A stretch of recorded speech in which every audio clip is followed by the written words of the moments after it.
आज हम class 12 biology के दूसरे चैप्टर जिसका नाम है पुष्पीय पौधों में लैंगिक जनन, sexual reproduction in flowering plants के चौथे लेक्चर को प्रस्तुत कर रहे हैं। पिछले लेक्चर में हमने देखा था बीजांड के बारे में।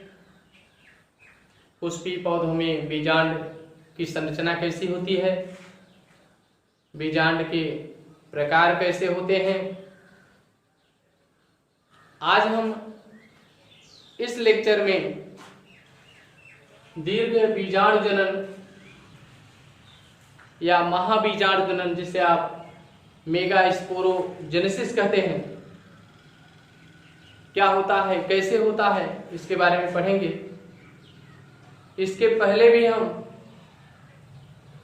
सूक्ष्म बीजाणु जनन पढ़ चुके हैं। सूक्ष्म बीजाणु जनन में हमने परागकोश में परागधानियों में पराग कणों के विकास की प्रक्रिया को देखा था। आज हम उन परागकोश में पराग कणों का जो निर्माण होता है, उन पराग कणों को सूक्ष्म बीजाणु भी कहते हैं। यहाँ पर हम दीर्घ बीजाणु या महाबीजाणु के निर्माण की प्रक्रिया को पढ़ेंगे। तो ये कहाँ बनते हैं, कैसे बनते हैं, इस प्रक्रिया को भी समझेंगे।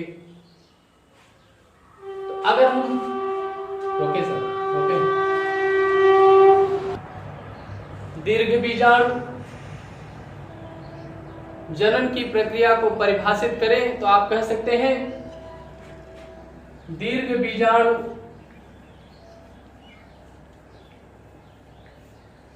मातृकोशिका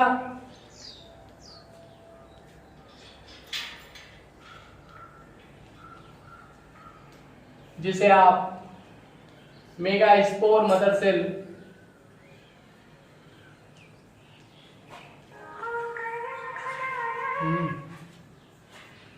भी कहते हैं।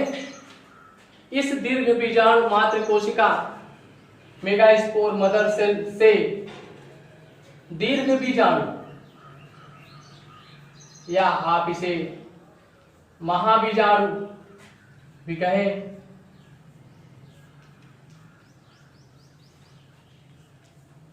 मेगास्पोर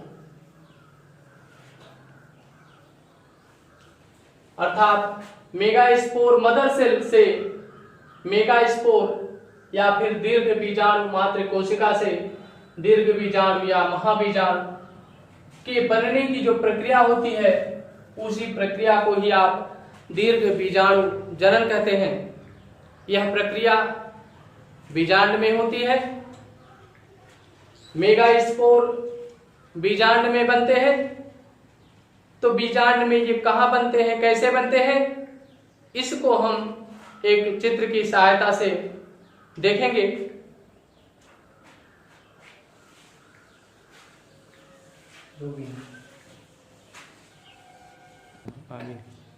अन है गुरु बीजाणु जनन या महाबीजाणु जनन, दीर्घ बीजाणु जनन की प्रक्रिया में मेगास्पोर अर्थात दीर्घ बीजाणु का निर्माण होता है। एक बीजांड की संरचना आपके बोर्ड पर बनी हुई है। इसकी संरचना पहले भी आप देख चुके हैं। संरचना में सबसे बाहर की ओर एपिडर्मिस की परत होती है।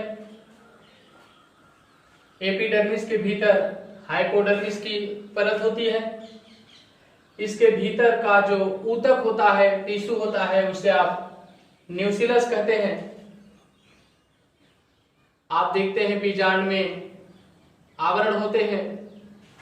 इन्हीं आवरण को अध्यावरण, इंटेगमेंट कहते हैं। कुछ बीजांड में एक अध्यावरण, एक इंटेगमेंट कुछ में 2 और कुछ तो ऐसे भी होते हैं जिसमें अध्यावरण नहीं होता। फिलहाल हम यहाँ पर इस न्यूक्लियस भाग में ही इस महाबीजाणु के निर्माण की प्रक्रिया को पढ़ेंगे। यहाँ पर आप देख रहे हैं भ्रूण कोश अभी नहीं बना हुआ है, तो भ्रूण कोश यहाँ पर कैसे बनता है, इसमें क्या प्रक्रिया होती है, इतने फिगर द्वारा हम देखेंगे।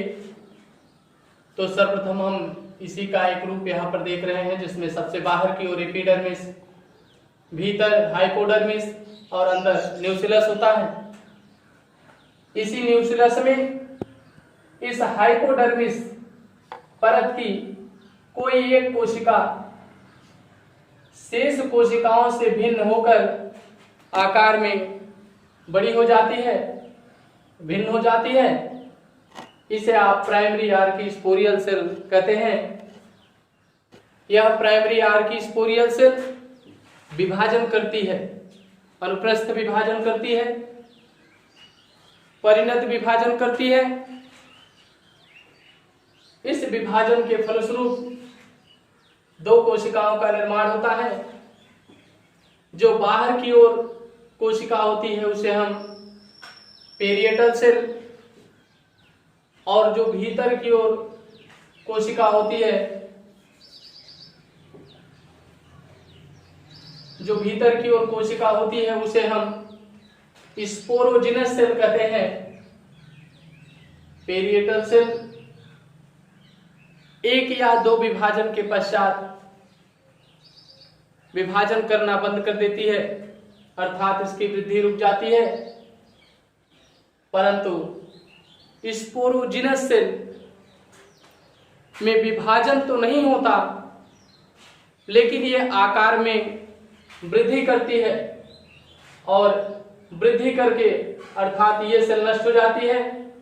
ये वृद्धि करके मेगास्पोर मदर सेल, महाबीजाणु मातृकोशिका का निर्माण करती है।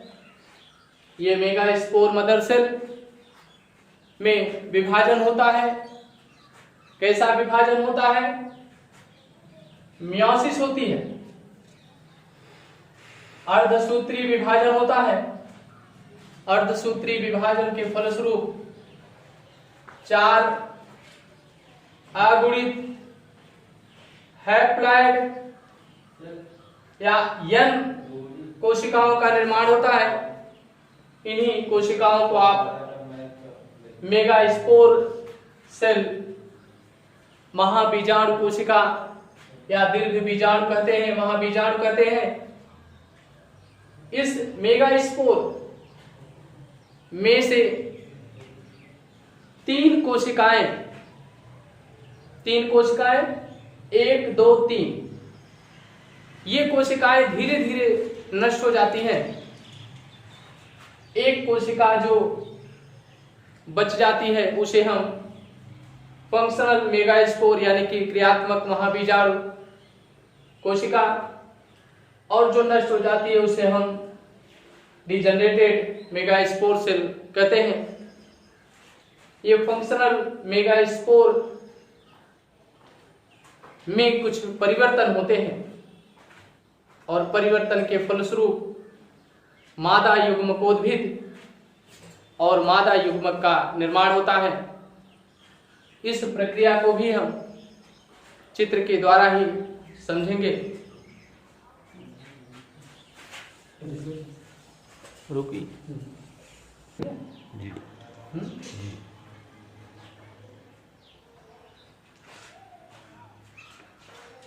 मादा युग्मकोद्भिद, फीमेल गैमेटोफाइट, हम देख रहे हैं एक क्रियात्मक महाबीजाणु बीजांड के अंदर, जैसा कि चित्र में हम देख रहे थे, इस तरह प्रारंभिक अवस्था में एक फंक्शनल मेगास्पोर सेल बनता है। जिसमें सर्वप्रथम इसका केंद्रक दो भागों में बट जाता है और दोनों केंद्रक दोनों ध्रुवों पर चले जाते हैं, अर्थात एक केंद्रक ऊपर और दूसरा नीचे। इसके पश्चात ये दोनों केंद्रक पुनः विभाजन करके दो दो केंद्रक बना लेते हैं। उसके पश्चात ये दोनों केंद्रक विभाजन द्वारा चार चार केंद्रकों का निर्माण करते हैं। ऊपर से एक केंद्रक और नीचे से एक केंद्रक मध्य की ओर आकर आपस में मिल जाते हैं और मिलकर एक द्वितीयक केंद्रक, जिसको आप सेकेंडरी न्यूक्लियस कहते हैं, इसका निर्माण करते हैं, यानी कि एक द्वितीयक केंद्रक बनता है। ऊपर के तीन केंद्रक, प्रत्येक केंद्रक थोड़ा थोड़ा जीवद्रव्य लेकर के तीन कोशिकाएं बनाता है। इन तीनों कोशिकाओं को एंटीपोडल सेल, प्रति ध्रुवीय कोशिकाएं कहते हैं।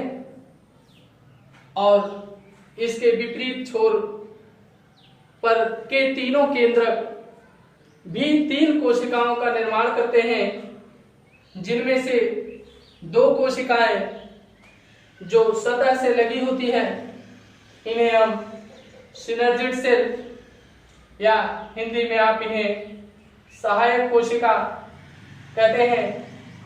और एक इसके भीतर की ओर स्थित अंड कोशिका, एग सेल का निर्माण हो जाता है। इस तरह से ये अंड कोशिका और सिनर्जिड सेल मिलकर के अंड उपकरण, जिसे आप एक ऑपरेटस कहते हैं, का निर्माण होता है। इस प्रकार से इस बीजांड के भीतर ये भ्रूणकोष, एम्ब्रियो सैक बन जाता है, जिसमें मादा युग्मक अर्थात एग सेल का निर्माण हो जाता है। इस प्रकार से आप कह सकते हैं कि बीजांड के भीतर महाबीजाणु जनन की क्रिया में महाबीजाणु और मादा युग्मकोद्भिद का विकास होता है, जिसमें मादा युग्मक बनते हैं। ये मादा युग्मकोद्भिद, जिसे आप फीमेल गैमेटोफाइट्स कहते हैं, इनकी कुछ अलग अलग वर्ग होते हैं, या कह सकते हैं ये अलग अलग प्रकार के होते हैं। इनके विकास की प्रक्रिया अलग होती है, इनका निर्माण अलग अलग होता है।